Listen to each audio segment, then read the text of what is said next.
Hello guys and welcome to my channel. तो ये साड़ी मैंने मीशो से ही मंगाई थी, 348 रुपीज़ में मिली थी मुझे और बहुत सारे कलर्स भी थे इसमें। और इस कपड़े का जो फैब्रिक है आर्ट सिल्क लिखा हुआ था, लेकिन ऐसा कुछ था नहीं है। ये जॉर्जेट की साड़ी है और रिव्यूज़ इसके बहुत अच्छे थे, तो मैंने ये ब्लू कलर में ऑर्डर कर लिया। आप देख सकते हो कपड़ा थोड़ा थिन है, बट इसका जो मैंने ड्रेस बनाया है ना, इसके अकॉर्डिंग ये कपड़ा काफ़ी अच्छा था, फ्लोई था।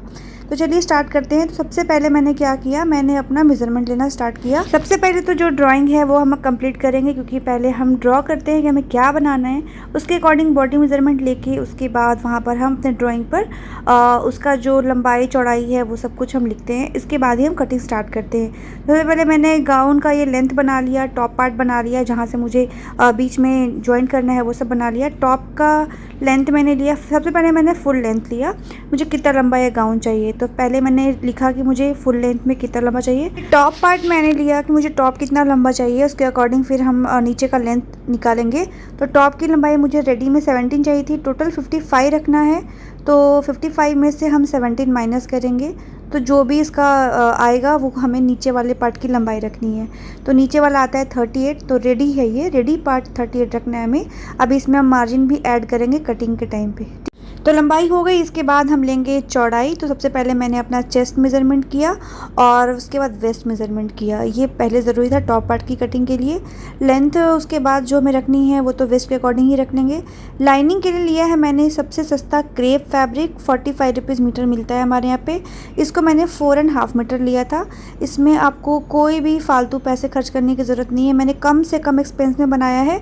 टोटल कॉस्ट कितना आया है वो सब कुछ मैं आपको बताऊंगी इस वीडियो में। सबसे पहले जो मेरा टॉप का विड्थ था वो लेने के लिए टॉप को 4 फोल्ड करने के बाद विड्थ में 2 इंच मार्जिन ऐड किया, मैंने कपड़ा को काट के अलग कर लिया। देखिए आप, ये है ना डबल फोल्ड है, यानी कि डबल कपड़े को डबल फोल्ड किया हुआ है।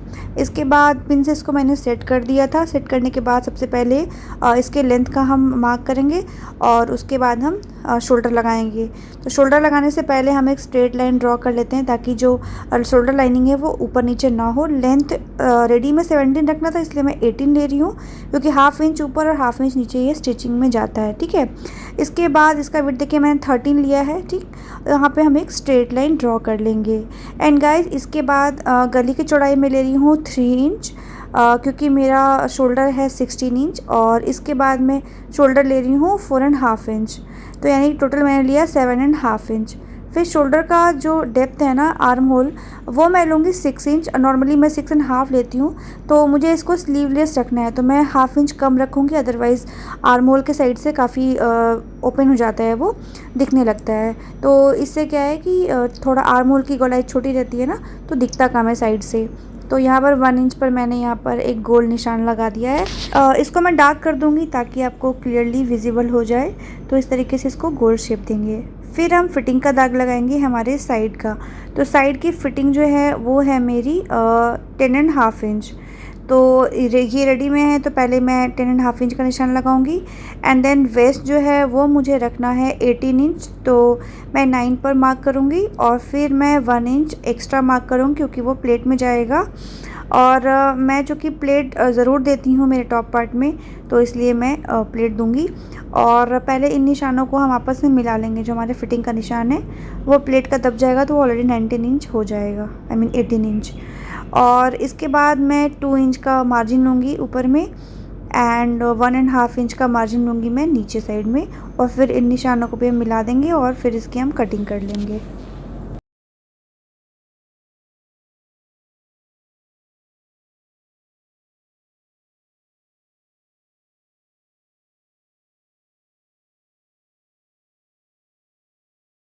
इसके बाद दोस्तों दोनों पार्टों को हम अलग कर लेंगे और फिर हम इसके गले की कटिंग करेंगे। तो सबसे पहले बैक पार्ट का मैं ले रही हूँ 3 इंच डेप्थ और यहाँ पर राउंड शेप दे दूँगी और पीछे की जो कटिंग है वो कंप्लीट हो जाएगी।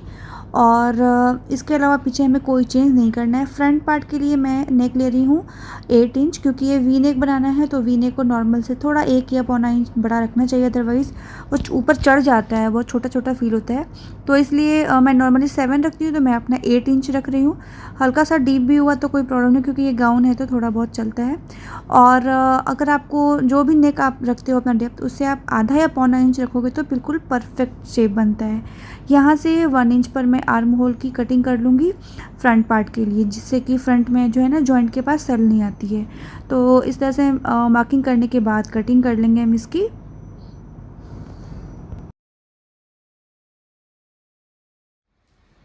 तो अब आता है दोस्तों हमारा साड़ी का पार्ट। तो साड़ी को सबसे पहले एक किनारे से हम दोनों पार्ट को निकाल लेंगे, फ्रंट एंड बैक। तो ध्यान में ये रखना है कि बैक पार्ट में जो है ना वो बॉर्डर ना आए तो भी चलेगा, फ्रंट में हमें वो बॉर्डर रखना है। तो कुछ इस तरह से कटिंग करना है कि इतनी ही चौड़ाई में जो है दोनों पार्ट निकल जाए, वरना इसका जो है डबल डबल फैब्रिक हमें यूज़ करना पड़ेगा।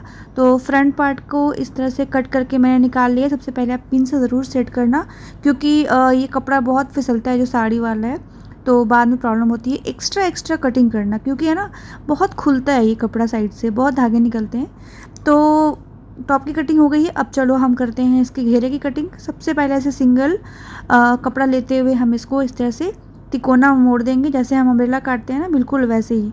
तो डबल फोल्ड नहीं करना है आपको, सिंगल कपड़ा लेना है सीधा और ऐसे करके तिरछा करके इसको फोल्ड कर देना है। एंड कपड़े को पूरा बराबर कर लीजिए। टॉप पार्ट आपका जितना था उसके बाद 38 था, वेस्ट हमारा रेडी में था 19 या 18, तो उसमें 2 इंच एंड 20 हमें रखना है। तो यहाँ से हम जोड़ेंगे कि 20 हो, क्योंकि 20 फ्रंट में चाहिए, 20 बैक में चाहिए। तो फ्रंट और बैक जो है ना एक साथ कटिंग हो रही है, तो 20 पर मार्क करके ना इस तरह से हम गोलाई दे देंगे, ताकि ये पूरा ऐसे मेज़र करने के बाद 20 आए। तो मार्क कर लेंगे। फिर यहाँ से हम लेंथ लगाएंगे 38। तो 38 पर मार्क लगाएंगे, क्योंकि 38 के बाद जो लास्ट वाली फ्रिल है ना वो 2 इंच इससे लंबी रहती है। तो जितना चाहिए हम उतना ही लगाएंगे, अदरवाइज़ ये लंबी हो जाएगी काफ़ी। तो पूरी जगह 38 पर ऐसे मार्क करेंगे। तो मार्क करके इन सारे मार्क्स को हम जॉइंट कर देंगे। लास्ट में थोड़ा सा कपड़ा यहाँ पर घट रहा है, क्योंकि कपड़े की विड्थ कम है, तो वहाँ पर मैं उरेप कपड़ा जोड़ दूँगी और उसके बाद फिर इसको राउंड शेप दे दूँगी। जितना कपड़ा घट रहा है उतना मैं जॉइंट कर दूँगी। तो इसके बाद मार्किंग करने के बाद फाइनली हम इसकी कटिंग कर लेंगे। तो वेस्ट की कटिंग हो गई है। इसके बाद हम घेरे की कटिंग करेंगे और ओपन करके हम देख लेंगे जो कपड़ा हमारा घट रहा है उतना जॉइंट करेंगे और इसको पूरा राउंड सर्कल शेप दे देंगे। तो यहाँ पर जॉइंट मैंने लगा दिया है। तो जॉइंट से जॉइंट जब मैंने लगाया तो करनी थी किनारे, तो इंटरलॉक करने की ज़रूरत नहीं है। कुछ इस तरीके से ये घेर रेडी होगा, आप देख रहे हो, बिल्कुल ऐसे ही। इसमें कोई फालतू कटिंग नहीं करनी है। बहुत लोग बताते हैं जॉइंट करो कटिंग करो, इतना जॉइंट इतने कटिंग की ज़रूरत नहीं है, बहुत थोड़े से हो जाता है ये, ठीक है। अब मैं मार्किंग कर रही हूँ फ्रिल की। तो लेंथ है 38 और इसमें 3 फ्रिल लगाना है। 3 से मैंने डिवाइड किया, जितना आया इसमें 1.5 या पौन इंच जोड़ करके हम इसको बराबर बराबर मार्क करेंगे। तो यहाँ पर मैं सबसे ऊपर में लगाऊंगी 12.5 पर। 12.5 पर मैं इस तरह से मार्क करूँगी और पूरे घेर में 12.5 पर मार्क करते हुए मैं इसको गोल चौक से शेप दे दूँगी, क्योंकि निशान पर ही हमें उस फ्रिल को ऐड करना है, जॉइंट करना है, तो कोई कन्फ्यूज़न ना रहे। जॉइंट पर कपड़ा रखते जाना है, फ्रिल को अटैच करते जाना है। फ्रिल आप 2 तरीके से बना सकते हो, या तो लंबा लंबा टाँका कर लो, फिर फ्रिल को आप खींच के बना लो, या फिर मशीन पर डायरेक्ट आप फ्रिल बना सकते हो। मेरी मशीन डायरेक्ट फ्रिल बनाती है, तो मैं फ्रिल बनाने के बाद ही इसमें अटैच करती हूँ, ठीक है। तो इस तरीके से 12.5 पर मार्क करने के बाद मैंने पूरे मार्क को ऐसे जॉइंट कर दिया। इसके बाद जो सेकंड लेयर हमें जॉइंट करना है उसका भी मार्क करेंगे हम 12.5 पर, और सारे मार्क को इस तरीके से मिला लेंगे। जैसे इस तरफ लगाया है वैसे उस तरफ भी हम मार्क लगा के इसको कंप्लीट कर लेंगे। अब चलते हैं, करते हैं साड़ी की कटिंग। तो साड़ी को बिल्कुल बराबर बराबर 3 भाग में मैंने काट दिया है। सबसे पहले जो किनारी वाली पार्ट है ना, उसको हाफ इंच मैंने छोटी रखी है और बीच वाली को हाफ इंच पड़ी, क्योंकि फोल्ड करना होता है। एंड उसके बाद दोस्तों आप देखो, मैं इसकी स्टिचिंग कर रही हूँ। जो किनारे वाली पार्ट है वहाँ पर मैं गोटा लगा रही हूँ। गोटा लगाने के बाद मैंने फ्रिल बनाया और फ्रिल को इन सारे जो मार्क्स थे ना, उस पर मैंने इस तरह से सिलाई कर दिया उल्टे तरफ से। और फिर जब हम इसको पलटेंगे ना, तो ये हो जाएगा सीधा, ठीक। और सीधे के ऊपर हम एक सिलाई लगा लेंगे, चाप सिलाई, या फिर उसको बोलते हैं टॉप स्टिच, ये लगा लेंगे। तो सबसे पहले मैंने पहला फ्रिल जोड़ा और मैंने देखा 2 इंच लंबा था, तो बिल्कुल परफेक्ट लेंथ आ रही थी। फिर इस तरीके से मैंने तीनों फ्रिल जोड़ लिए और उसके बाद जो ओपन पार्ट था हमारा फ्रंट का, दोनों साइड मैंने ये सीधी पट्टी काटी 1.5 इंच की और इसको ऐसे सीधा सीधा करके जॉइंट कर लिया। जॉइंट करने के बाद इसके ऊपर टॉप स्टिच लगाई और फिर इसको पीछे की तरफ पलट के इस पर सिलाई लगा दी, क्योंकि हमें इसके ऊपर लेस लगाना है। तो किनारियों को इस तरह सिक्योर करना बहुत ज़रूरी होता है। अब टॉप पार्ट जो है वो मैंने बना लिया। आप देखो, वी नेक बनाया, इसको भी मैंने तिरछी पट्टी ही लगाई है और इस पे भी मैं मशीन से ही सिलाई चलाऊंगी, क्योंकि इसके ऊपर भी लेस लगानी है हमें। तो फ्रंट एंड बैक कुछ इस तरीके से रेडी कर लिया। अब मैं देख रही हूँ कि सब कुछ जॉइंट करने के बाद इसकी लेंथ परफेक्ट आ रही है या नहीं। बिल्कुल सही थी। सब कुछ जॉइंट करने के बाद अब मैं लगाऊंगी लेस। तो नेक पर कुछ इस तरीके से मैंने लेस लगाया और नेक से कंटिन्यू करते हुए नीचे तक लेस लगाएंगे और इस तरीके से हमारी ये ड्रेस बिल्कुल कंप्लीट हो जाएगी। तो आपको ये ड्रेस कैसा लगा मुझे कमेंट करके ज़रूर बताना। Thank you so much, bye bye.